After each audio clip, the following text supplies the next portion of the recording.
I got so much motherfucking design on right now. Break it down, bring it back, make it clap. I got 3 old thoughts, new block, where that thing. Bitches on my line, and you know.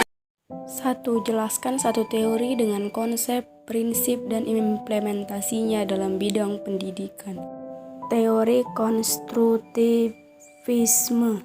Konstruktivisme adalah pandangan dalam pendidikan yang menekankan bahwa pembelajaran adalah hasil dari konstruksi pengetahuan oleh individu berdasarkan pengalaman dan pemahaman mereka sendiri. Konsep konstruktivisme menganggap bahwa pembelajaran terjadi ketika individu aktif terlibat dalam membangun pengetahuan mereka sendiri daripada hanya menerima informasi secara pasif.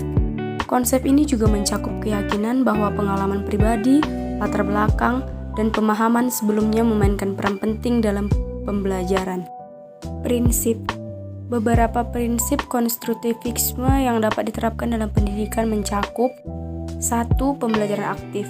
Siswa harus terlibat aktif dalam memecahkan masalah, berdiskusi, dan mencoba memahami konsep-konsep yang diajarkan. 2. Kerjasama. Pembelajaran sosial dan kolaboratif dianggap penting sehingga siswa dapat belajar satu sama lain melalui diskusi dan interaksi. 3. Pembelajaran berbasis masalah. Siswa diberi tantangan dengan situasi dunia nyata atau masalah yang memerlukan pemecahan, memungkinkan mereka untuk mengkonstruksi pengetahuan mereka sendiri. Implementasi dalam bidang pendidikan.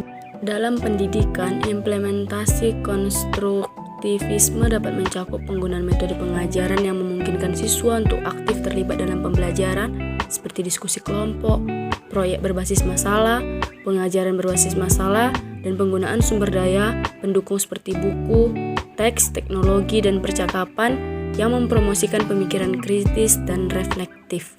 Selain itu, guru dalam pendidikan konstruktivis berperan sebagai fasilitator pembelajaran yang membimbing siswa dalam membangun pengetahuan mereka sendiri.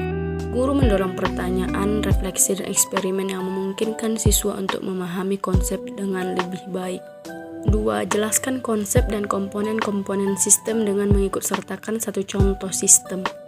Sistem adalah kumpulan komponen yang saling terkait atau berinteraksi untuk mencapai tujuan tertentu. Komponen-komponen sistem bekerja bersama-sama untuk melakukan fungsi atau tugas tertentu. Beberapa komponen utama dalam sebuah sistem adalah 1. Input atau masukan. Input adalah komponen dalam sistem yang mengacu pada data, informasi, atau sumber daya yang dimasukkan ke dalam sistem untuk memprosesnya. Input merupakan awal dari siklus operasi sistem. 2. Proses atau processing. Komponen ini mewakili langkah-langkah atau operasi yang dilakukan pada input untuk mengubahnya menjadi output yang diinginkan. Proses ini mencakup pengolahan, analisis, atau transformasi data. 3. Output atau keluaran. Output adalah hasil dari proses yang telah dilakukan pada input. Ini adalah informasi atau produk akhir yang dihasilkan oleh sistem dan yang biasanya digunakan oleh pengguna atau sistem lain. 4. Umpan balik atau feedback. Umpan balik adalah informasi yang dikirimkan dari output ke input untuk menginformasikan sistem tentang hasil yang telah dicapai. Ini memungkinkan sistem untuk memantau dan mengontrol kinerjanya. Contoh sistem misalnya sebuah sistem penjualan toko retail adalah contoh sistem yang jelas. Dalam sistem ini, input dapat berupa data tentang barang-barang yang dijual, harga, dan informasi pelanggan yang masuki toko. Proses dalam sistem ini mencakup perhitungan total belanja, pemrosesan pembayaran, pembaruan stok belanja, dan pencatatan transaksi. Output dalam sistem ini adalah stok pembayaran, kwitansi, dan pembaruan inventaris yang tersedia untuk pelanggan dan manajemen toko. Umpan balik dapat berupa informasi tentang inventaris yang rendah atau laporan penjualan harian yang membantu manajemen dalam merencanakan persediaan dan strategi penjualan. 3. Jelaskan konsep, tujuan, dan aksioma teori sistem. Teori sistem adalah suatu kerangka kerja yang digunakan untuk memahami dan menganalisis berbagai fenomena, masalah, atau situasi dalam suatu konteks sistematis. Dalam teori sistem terdapat beberapa konsep, tujuan, dan aksioma yang penting untuk memahami dasar-dasar teori ini. Konsep teori sistem. Sistem adalah suatu entitas yang terdiri dari komponen-komponen yang saling terkait dan berinteraksi untuk mencapai tujuan tertentu. Elemen adalah bagian-bagian yang membentuk sistem.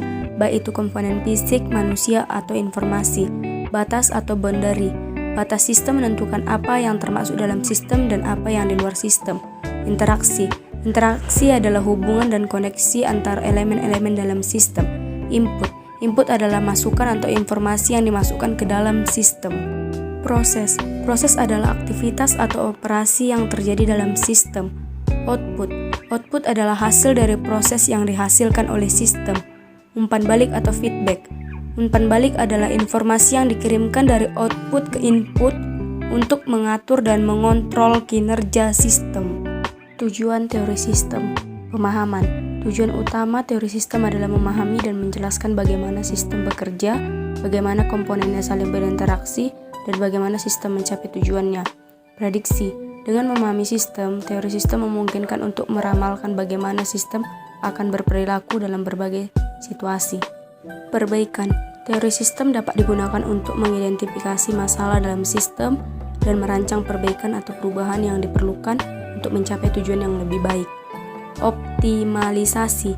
Tujuan teori sistem juga melibatkan optimalisasi kinerja sistem untuk mencapai hasil yang optimal. Aksioma teori sistem. Aksioma teori sistem adalah prinsip-prinsip dasar yang membentuk dasar teori ini. Beberapa aksioma teori sistem yang penting meliputi sistem terbuka. Sistem dianggap sebagai sistem terbuka yang berinteraksi dengan lingkungan eksternalnya. Hierarki sistem. Sistem dapat dibagi menjadi subsistem yang lebih kecil, dan subsistem ini dapat menjadi sistem yang lebih besar dalam hierarki. Interdependensi.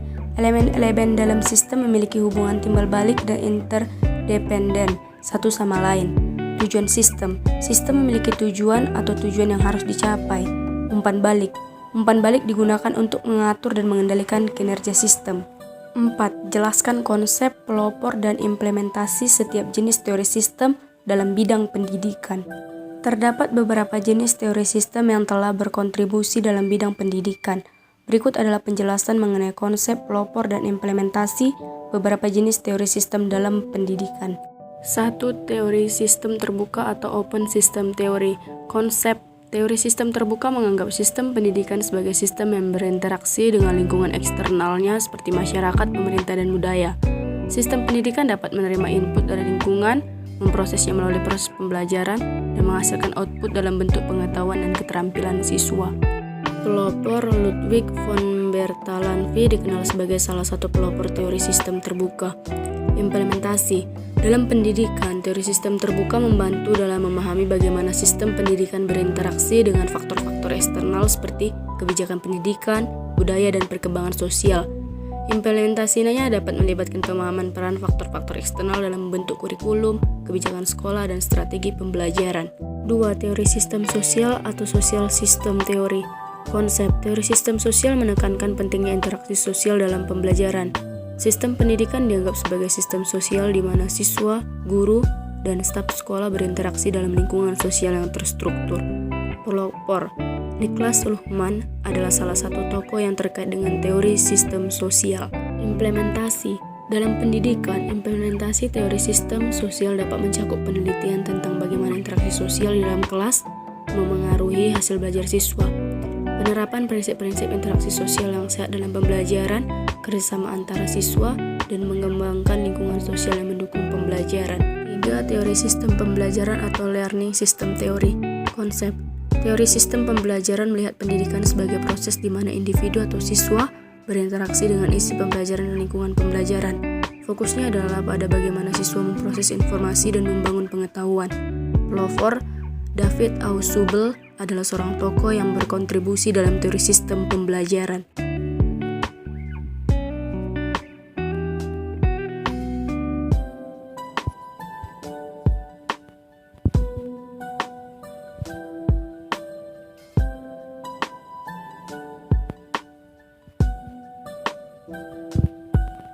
5. Jelaskan bagaimana sekolah sebagai lembaga pendidikan dapat beroperasi ditinjau dari perspektif dan model sistem terbuka atau open system.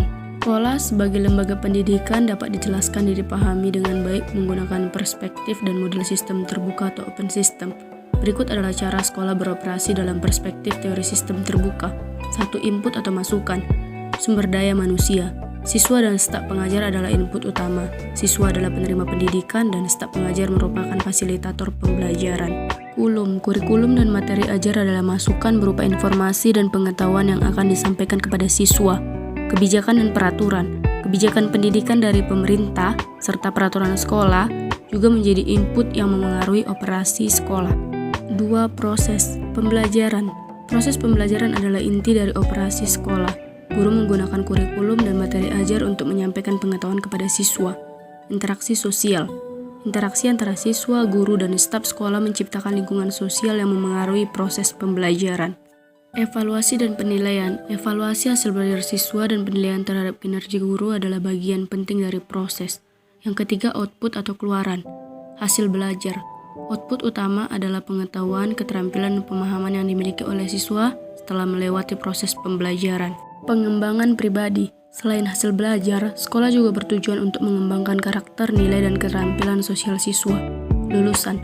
Output jangka panjang adalah lulusan yang siap untuk berkontribusi dalam masyarakat dan kehidupan mereka. 4. Umpan balik atau feedback. Evaluasi siswa. Hasil ujian dan penilaian memberikan umpan balik tentang pemahaman siswa terhadap materi pelajaran. Evaluasi guru. Evaluasi kinerja guru memberikan umpan balik tentang efektivitas pengajaran. Perubahan dan peningkatan. Umpan balik digunakan untuk mengidentifikasi perubahan yang diperlukan dalam kurikulum, metode pengajaran, atau kebijakan sekolah. 5. Lingkungan eksternal, masyarakat. Sekolah berinteraksi dengan masyarakat sekitar termasuk orang tua siswa, alumni, dan organisasi lokal, pemerintah, dan kebijakan pendidikan. Kebijakan pendidikan dari pemerintah dan regulasi pendidikan memengaruhi operasi sekolah. Perubahan sosial dan teknologi. Perubahan dalam masyarakat dan teknologi memengaruhi tuntunan dan cara pendidikan disampaikan. Dalam teori sistem terbuka, sekolah dianggap sebagai sistem yang berinteraksi dengan lingkungannya, menerima input, mengolahnya melalui proses pembelajaran, dan menghasilkan output dalam bentuk siswa yang terdidik. Umpan balik digunakan untuk memantau dan meningkatkan operasi sekolah. Perspektif ini membantu sekolah untuk lebih adaptif terhadap perubahan lingkungan dan memastikan bahwa pendidikan yang disampaikan sesuai dengan kebutuhan masyarakat dan siswa.